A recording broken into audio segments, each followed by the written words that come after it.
안녕하십니까. 통일전망대 김필국입니다. 참여연입니다. 북한의 대륙간 탄도미사일 시험 발사와 함께 한반도 긴장이 갈수록 고조되고 있습니다. 네, 한미 당국은 북한의 미사일 역량을 면밀히 분석하면서 추가 도발 가능성에도 대비하며 예의주시하고 있습니다. 이런 가운데 북한은 성공을 자축하며 대대적으로 선전하고 있다는데요. 박철현 기자, 최근 북한 동향부터 살펴볼까요? 네. 북한이 화성 17형이라고 주장하는 ICBM을 발사한 다음 날부터 방송과 신문은 계속 관련 소식을 쏟아내고 있습니다. 먼지를 피운다는 오라는 폭음과 함께 지면을 불덩이같이 달구며 거대한 실체가 대지를 박차고 우주 만리로 솟구쳐 올랐습니다. 평양 도심 대형 전광판에 미사일 발사 성공을 전하는 보도가 이어지고 거리 곳곳에서 신문을 펼쳐놓고 대화하며 기뻐하는 주민들 모습도 보입니다. 휴대전화로 기사를 보면서 주먹을 불끈 쥐는 사람들도 있습니다.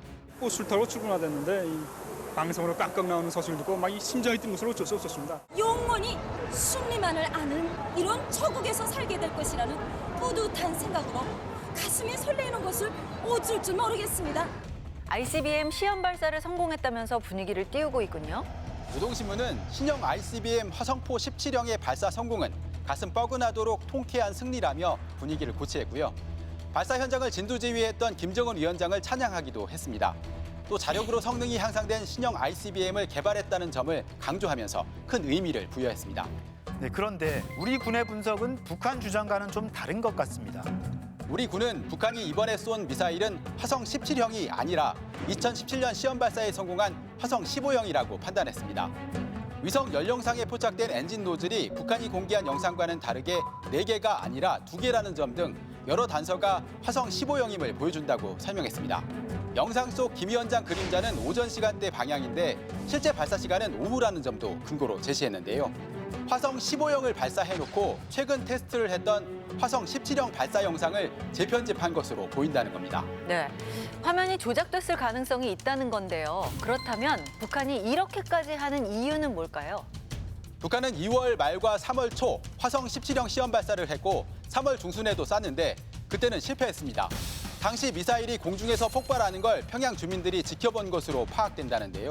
미사일 파편 비가 쏟아진 거예요. 그래서 주민들이 화들짝 놀라고 실제로 민가에 피해까지 있었다고 그럽니다.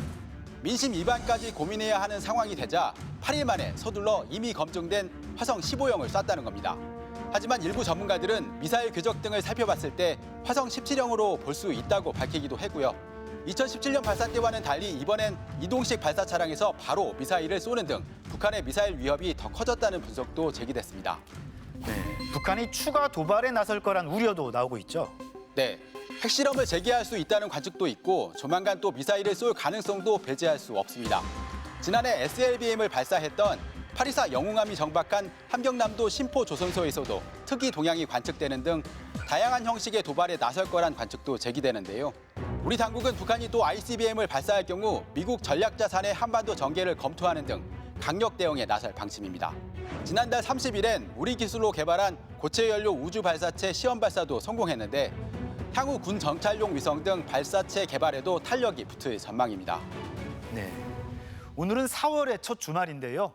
요즘 북한 주민들은 어느 때보다 바쁘다고 합니다. 네, 북한 최대 명절이라는 김일성 생일, 이른바 태양절 준비로 눈코 뜰 새 없다는데요. 여기저기 청소하느라고 분주하다고요? 네, 마을과 일터 곳곳을 청소하고 또 시설을 개보수하는 데 거의 모든 주민이 동원되고 있습니다.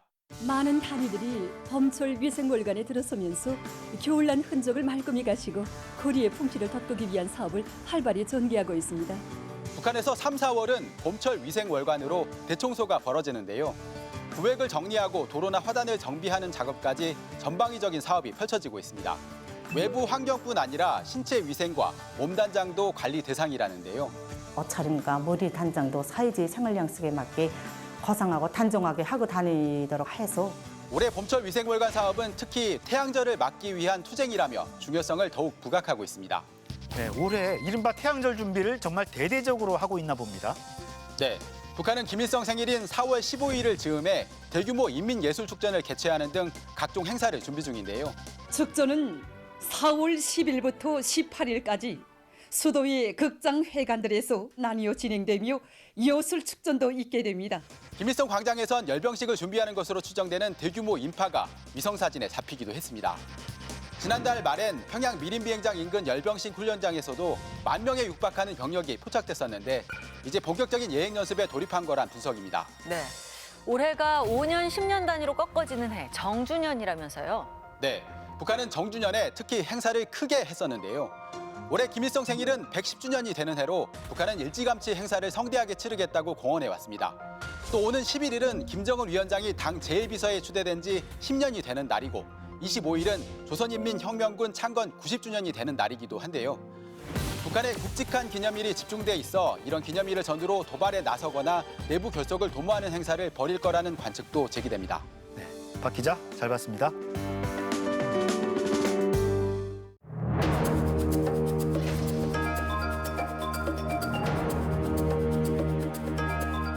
달걀에도 사상을 재우면 바위를 깬다.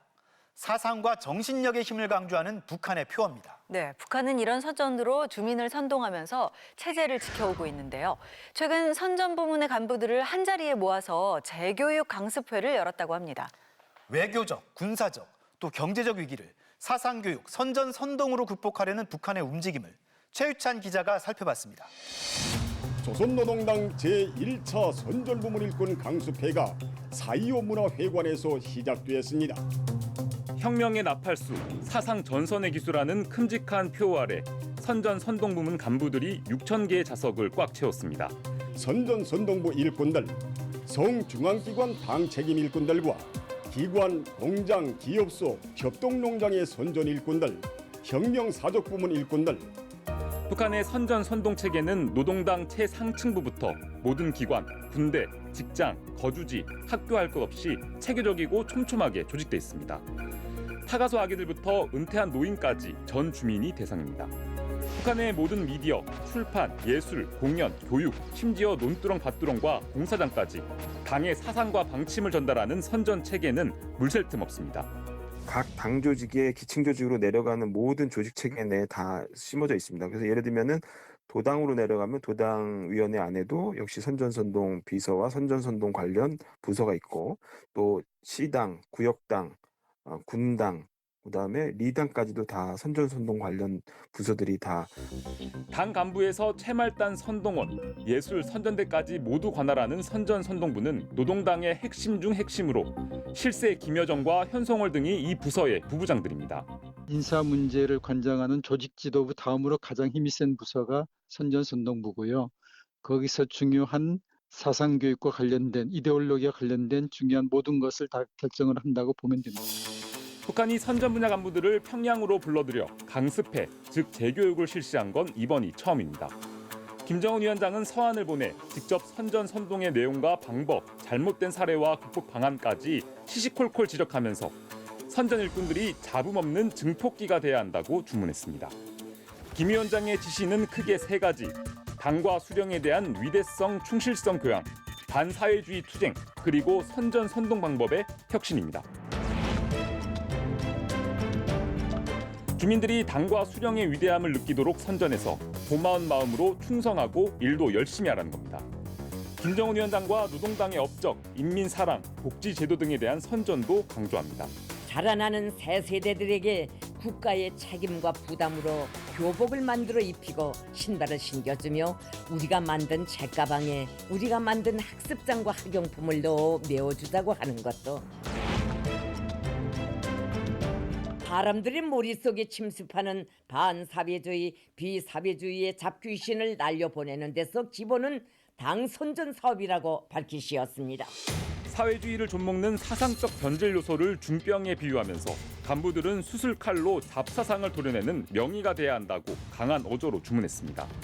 우리 혁명 진지의 쉬를 쓰는 온갖 부정적인 현상들을 탐해하고 추호도 용서함이 없이 진뭉개 버리는 대중적인 압박 공세, 사회적인 투쟁 분위기도 방법론 있게 계속 고조시켜 나가야 한다고 하시면서 실제 북한은 반동사상 문화 배격법을 제정해 남측 영상물 유포자는 사형, 시청자는 최대 징역 15년에 처하도록 하는 등 청년 사상 단속에 열을 올리고 있습니다.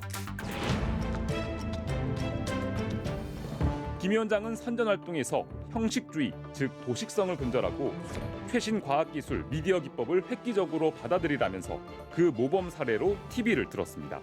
설 명절 승마 경기가 진행되게 됩니다.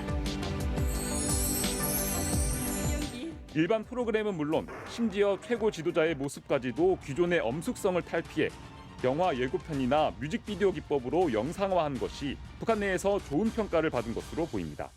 특색 있고 생신하며 커다란 여운을 남기는 편집물들을 연이어 내놓아 인민들의 호평을 받고 있는 텔레비전 방송 부문에서 이룩한 성과를 비록 선전의 알맹이는 당과 수령의 위대함을 마음에 새기고 체제와 국가에 충성하며 열심히 일하며 외부 사조에는 눈길도 주지 말라는 구태의연한 내용 그대로지만 새로운 포장과 형식으로 주민들의 눈과 귀를 사로잡으라는 겁니다. 낙후된 그리고 흥미없는 고루한 어떤 그런 선전 방식에서 탈피해서 좀 주민들이 그래도 재밌게 즐길 수 있는 그런 선전을 추구하는 것 같습니다. 북한이 전방위적인 사상전을 강조하고 있는 배경에는 위기의식이 자리하고 있습니다. 앞을 가로막는 중중첩첩의 시련들로 하여 결코 수월치 않은 중대한 과제들을 수행하자면 또 미국과의 장기전을 공언하며 감행한 ICBM 발사, 우크라이나 전쟁 등 불안한 국내외 정세 속 사면 초과의 위기 상황을 주민들의 정신력과 단결로 극복하자는 겁니다. 달간에도 사상을 재우면 바위를 깰 수 있다고 하신 경의하는 총비서동지의 가르치심을 높이 받들고 심지어 코로나 방역과 대북 제재로 가중된 경제난도 사상과 선전의 힘으로 이겨내자고 주장합니다.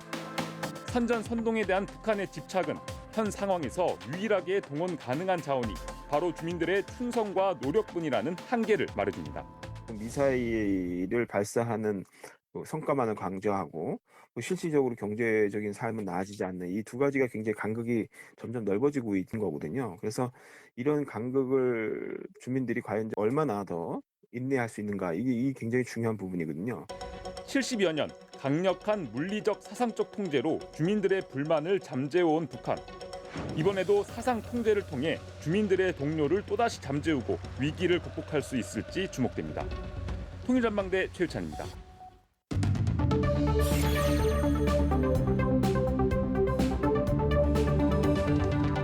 우리 사회에 여러 영웅들이 있죠. 누군가에겐 아버지나 어머니가 영웅이기도 하고요. 또 사회 곳곳에서 묵묵히 맡은 일을 해내는 숨은 영웅들도 많습니다. 네. 그런데 북한에서는 지난 시간에 살펴봤던 전투처럼 영웅도 좀 다릅니다. 영웅을 제도화해서 만들어내고 별별 칭호도 부여한다는데요. 어떤 이유인지 알아보겠습니다. 함께 하실 두 분입니다. 어서 오세요. 안녕하세요.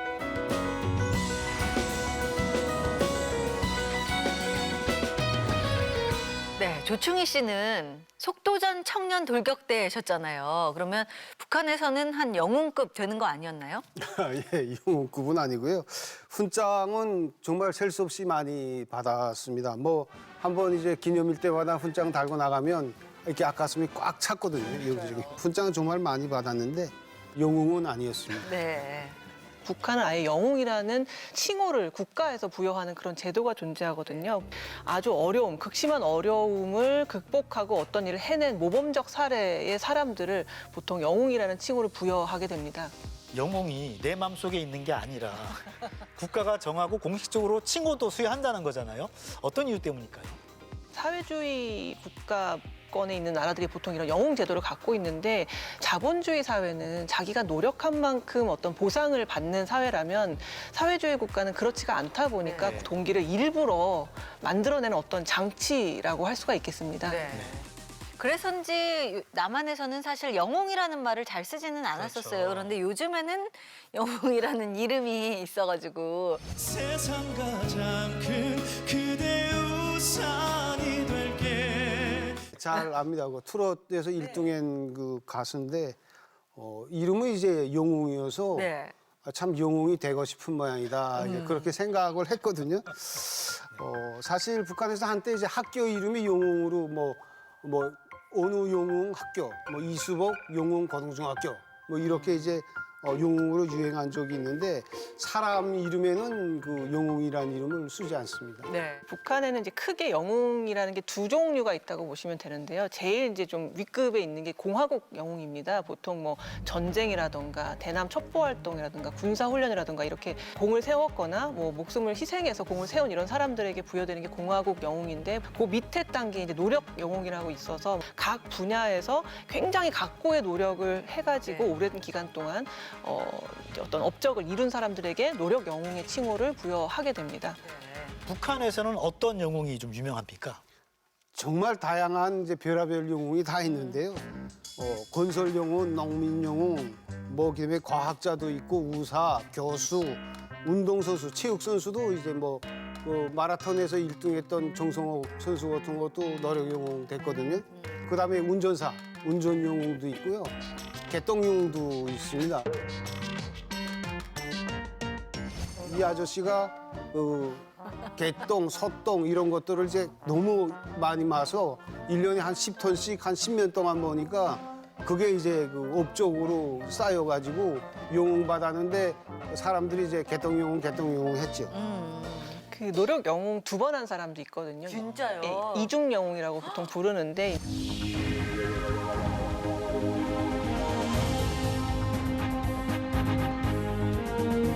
보통은 이제 당 위원회에서 추천을 합니다. 그러면은 이제 당의 승인을 받은 다음에 최고인민회의 상임위원회에서 결정을 해요. 그러니까 굉장히 여러 절차를 정식으로 밟아가지고 어렵게 되는 게 노력 영웅이고요.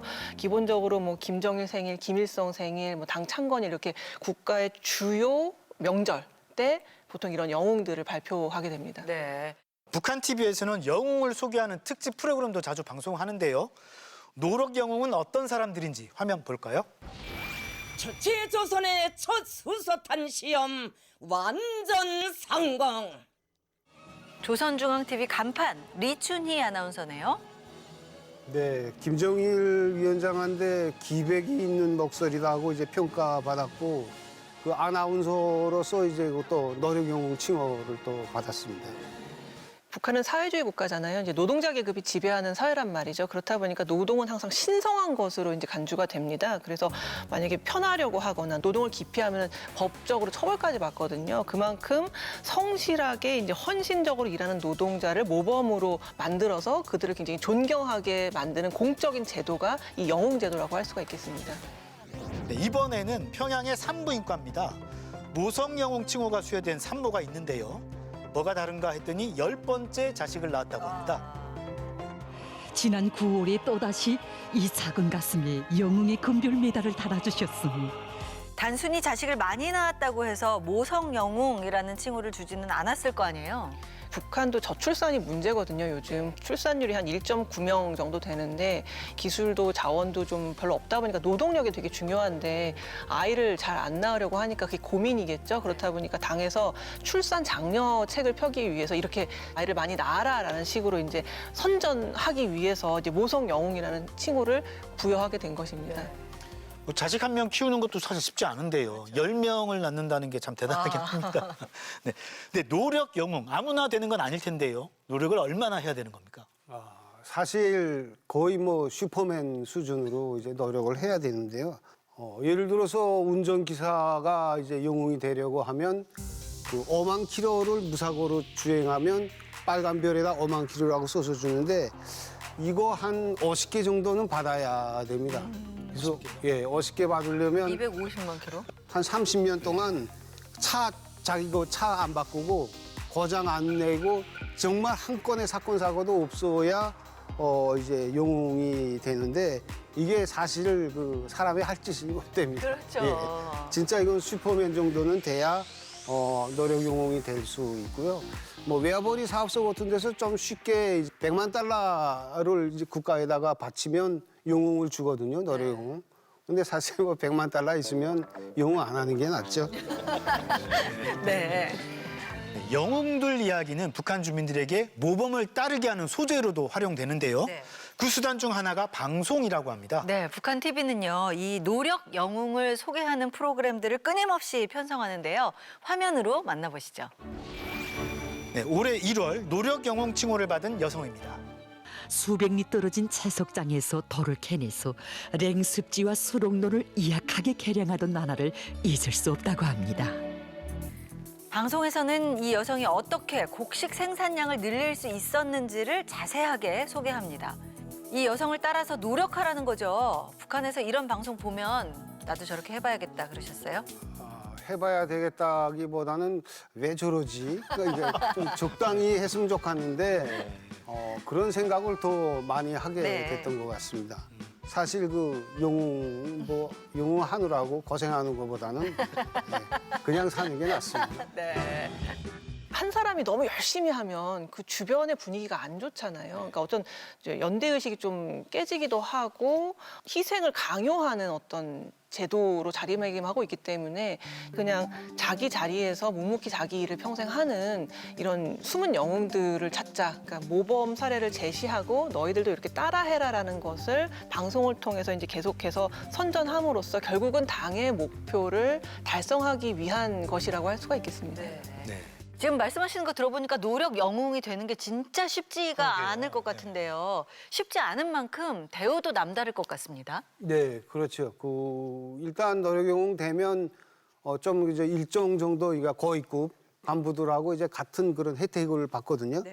북한의 이제 간부 전용 공급소가 식품 공급소가 이제 65 공급소라는 게 있거든요. 다달이 계란도 주고 고기도 주고 기름도 주고 이렇게 이제 고위급 간부의 그런 대우를 받고요.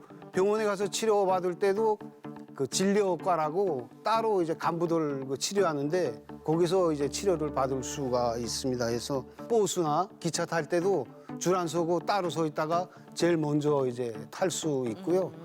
퇴직이 되면 월급이라든가 식량을 그대로 다 받고요. 자녀들이 이제 대학 지나가지 않습니까? 그때 이제 아버지가 노력 영웅이다 이게 쓰면 가산점을 이제 주고 그렇게 합니다. 특혜가 장난이 아니네요. 말하자면 신분이 약간 상승하는 듯한 그런 효과를 볼 수가 있습니다. 그래서 이게 노력 영웅이 됐다 그러면 그 지역 당 비서 정도의 존경이나 혜택을 받게 되고 또 공장 간부로 갈 수도 있고 아니면은 최계호 인민회의 대의원이 될 수도 있고 이런 식으로 정치적 보상도 함께 부여받게 되는 것입니다. 네. 자, 사실 이 영웅이라는 사람들은요 혼란스러울 때 나타나는 거잖아요. 그렇죠. 우리의 영웅들 코로나 시국이 좀 생각나더라고요. 맞습니다.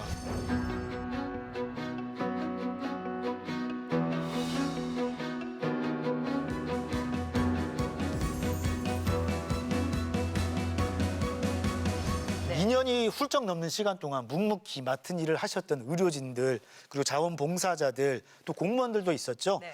이런 분들이 진짜 숨은 영웅이 아닐까 싶습니다. 사실 이런 분들이 북한에 그냥 있었으면 다 영웅 칭호 받았을 겁니다.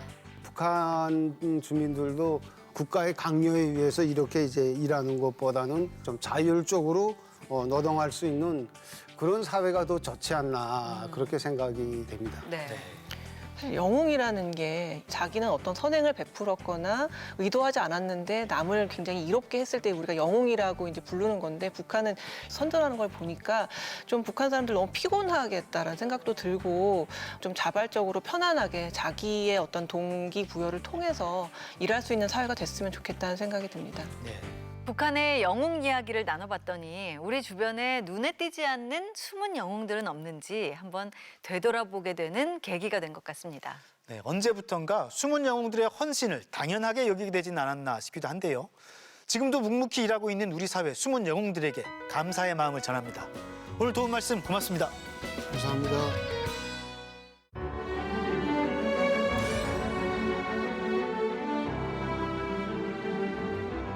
종어라는 이름의 물고기 들어보셨나요? 예로부터 맛이 으뜸이라 해서 이렇게 불렸는데요. 1980년대 멸종됐었는데 복원에 성공해서 지금은 양식도 하고 산업화 준비도 이루어지고 있다네요. 네, 그런데 북한에서도 이 으뜸 물고기 종어가 멸종됐다가 복원돼서 양식을 하고 있다는데요. 때문에 남북을 잇는 통일 물고기가 될 수 있다는 가능성도 점쳐진답니다. 이상현 기자가 찾아가 봤습니다. 금강 상류 지역에 위치한 충청남도 금산. 이곳에 지난해 새로이 자리 잡은 국립수산과학원 내수면 연구소를 찾아갔습니다. 건물 안으로 들어서니 100년 전의 민물고기 표본을 비롯해 국내에 서식했고 또 서식 중인 수많은 민물고기와 그 박제를 만날 수 있었습니다.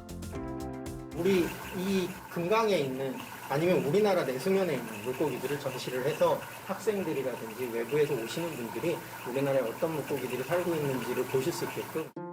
그 수족관들 중 한 곳에서 메기처럼 수염이 긴 검푸른 빛깔의 큼지막한 물고기 한 마리가 눈에 띄었습니다. 조선시대 임금에게 진상됐던 귀한 어종.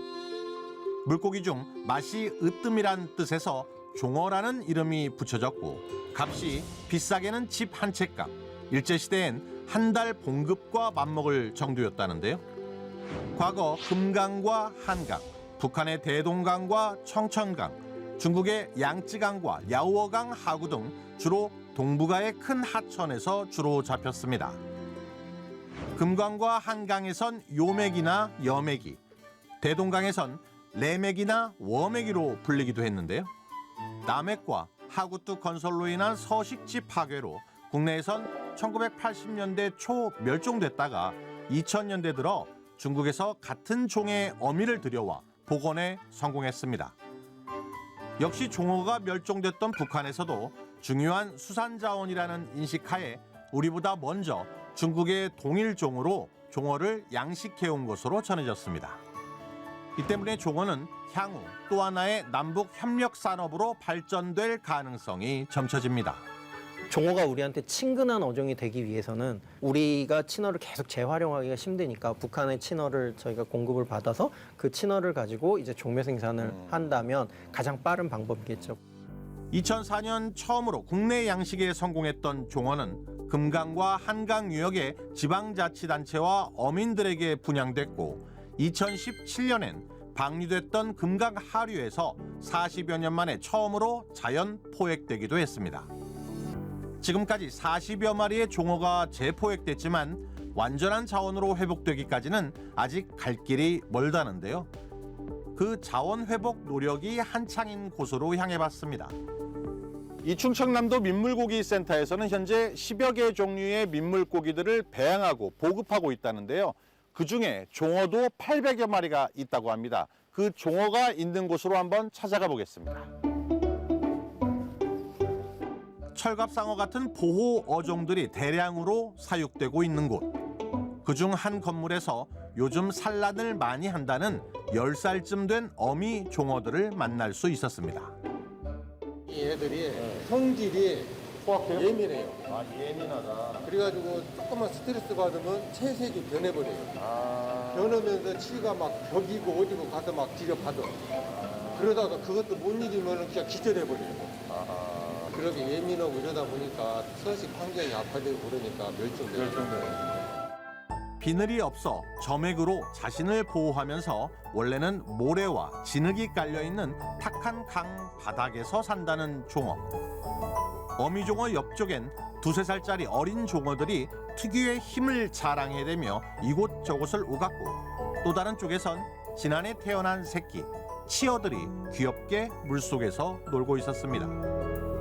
저희들은 이제 지속적으로 계속 이제 나름대로 이제 인공 체란을 기술을 더 개발을 하려고 노력을 하고 있고요.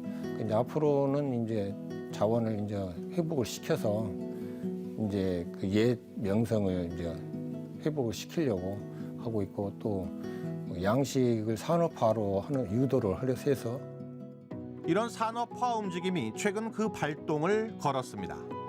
종어를 활용한 음식을 개발하는 작업이 시작된 건데요. 지난해 말 관련 연구를 진행했던 대학을 찾아가 봤습니다.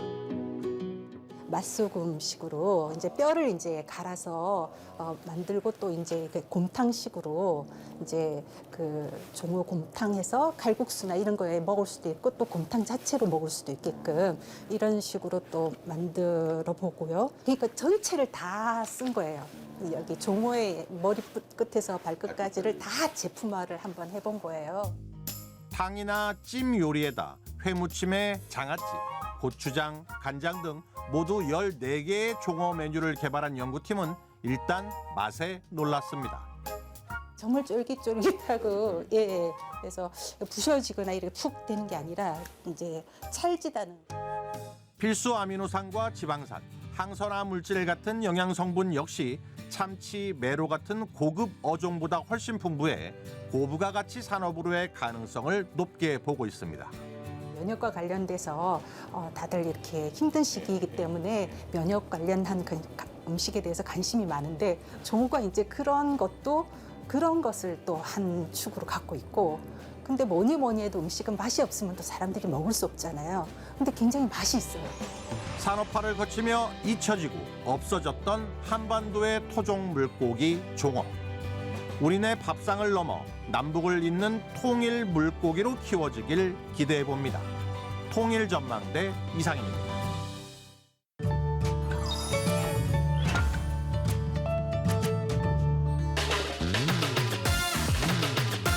돌잡이 때 잡는 그런 물건일 것 같아요. 그냥 별 모양 돌일 것 같은데? 조약돌 같은 것 같은데? 북한에서는 유성을 별지라고 다듬어 쓰고 있습니다. 이 유성이 다 타지 않고 지구에 떨어진 것을 별지돌이라 하는데 이 별지돌을 남한에서는 운석이라고 합니다. 운석? 별 아니야? 운석! 별똥별. 약간 별하고 돌이 들어가서 추측을 할 수 있을 것 같아요. 출퇴근길에 보니까 서울에도 벚꽃이 피기 시작했더라고요. 길가 여기저기 울긋불긋 봄꽃이 예쁘게 폈던데 이제 정말 봄이 왔구나 싶습니다. 나들이 가기 좋은 날씨죠? 그렇죠. 네, 그래도 아직 코로나가 여전하니 개인 방역 계속 철저히 해야겠습니다. 통일전망대 다음 주도 알찬 내용으로 찾아오겠습니다. 고맙습니다.